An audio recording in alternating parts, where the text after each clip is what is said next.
আর এটা সত্যি কথা।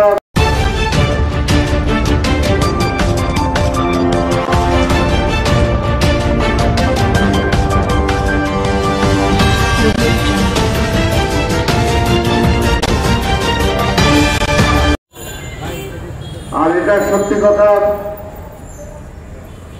যে জুলাইয়ের সেই বিপ্লব, সে অভ্যুত্থান, এটা করতে যে অসংখ্য মার যে বুক খালি হয়েছে, অসংখ্য বাবার তার সন্তানকে হারিয়েছে, অসংখ্য বোন তার স্বামীকে হারিয়েছে।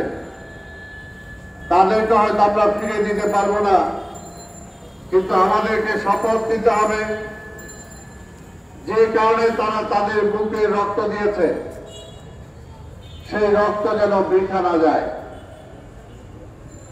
সেই রক্ত যেন বৃথা না যায়। আমরা কি বারবার শুধু সংগ্রাম করব আর বারবার রক্ত দিব আর বারবার সেটা আবার নস্যাৎ হয়ে যাবে? সেটা যাতে না হয় সেটার জন্য ছাত্র, যুবক, তরুণ, সকল রাজনৈতিক যে শক্তি আছে, বিভিন্ন পেশাজীবী আছেন, সবাইকে ঐক্যবদ্ধভাবে এই অভ্যুত্থানের, এই বিপ্লবের যে মূল চেতনা ছিল গণতন্ত্র, মূল চেতনা ছিল বৈষম্যহীন একটি সমাজ, সেটাকে গড়ে তোলার জন্য আমাদেরকে ঐক্যবদ্ধ থাকতে হবে। নিজেদের মধ্যে ভেদাভেদ সৃষ্টি করার জন্য আজকের এই পরাজিত শক্তি, আজকের আধিপত্যবাদী শক্তি অনেকভাবে চেষ্টা করবে, কিন্তু আমরা যাতে তাদের সেই ষড়যন্ত্রে, সেই চক্রান্তে আমরা পা না দেই। এখন অনেক কাজ বাকি। আমরা জানি যে শেখ হাসিনা চলে গেল, তার সহকর্মীরা কিন্তু এখনো আছেন,